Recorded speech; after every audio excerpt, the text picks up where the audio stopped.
You spoke in an earlier clip about narrative pastoral care and how that really is about telling stories, hearing stories about individuals who are complex, who have a whole lot of life history behind these stories, and really trying to get a fuller picture of who a person is and the story they're telling. Mm-hmm. And I wonder how that intersects with ministering to communities and alongside communities that are often disenfranchised in our society and our culture today, whether it be people of color or the LGBTQ community or immigrant populations or, fill in the blank kind of thing, but anyone who is a little bit more on the fringes of society, what that might look like. Sure. Well, narrative care, narrative therapy, which is the field that narrative care is built on, really started in Australia.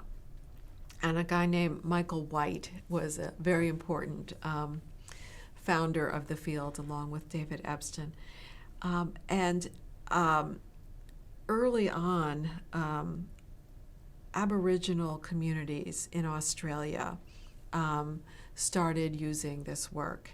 And the Aboriginal peoples of Australia are very much marginalized. Historically, they have been violently abused.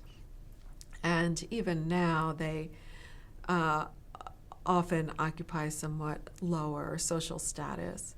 But so narrative care is often used with groups of people and groups that do find themselves on the fringes.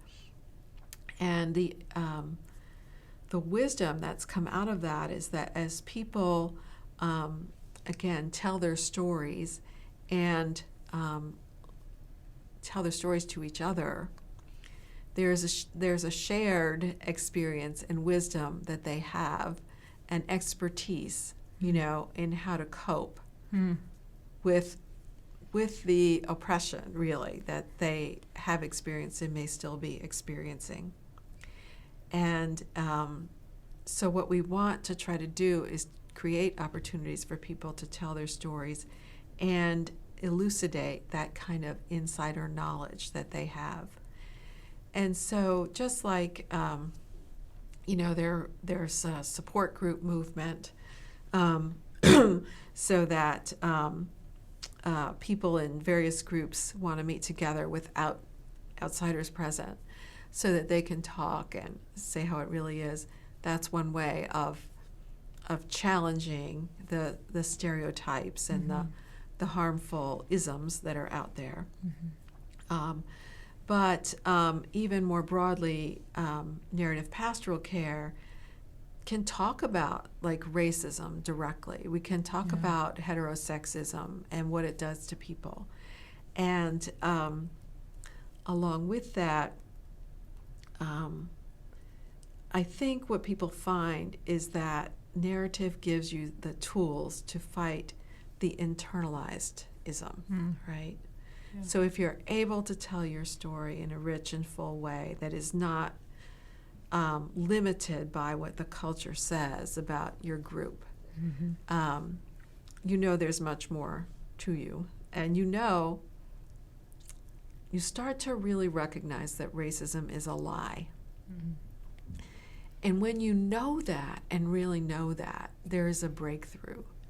And I've heard students say it, and it thrills my heart to no end to think that this form of care might really help people, fight against the constant negative messages coming in. Yeah, that's powerful. And there's so much potential for youth in that too, as they're in that stage of development. Absolutely. So, they know who they are. And they don't have to believe everything that, somebody on the internet says, right? Yeah. Another part of narrative care involves letter writing campaigns. And this sounds like it's a little bit out there. So it is. But sometimes narrative caregivers ask with everybody's permission, if it's okay, to have other people in that person's life write them letters describing what they see in that person. Yeah. Right? So it's a little bit like sending people cards when they're sick, but it's not just showing that you care about them, but also kind of saying what it is you see about that person. Mm-hmm. And when someone is the recipient of a letter writing campaign, again, it's tricky. It's got to be done with permission in a certain way. Right. They find out what they mean to other people. Mm. Right, and often people don't know. They have no Right. idea. Right. You know, if you go to a funeral, you hear a lot of wonderful things about a person. Mm. But did that person ever get to hear those Yeah. things spoken out loud Yeah. while they were alive? Yeah. And so this is where I think, letter writing campaigns, but or other ways of inviting people to reflect back on what they mean to each other, can be really a powerful form of ministry. Yeah. Absolutely.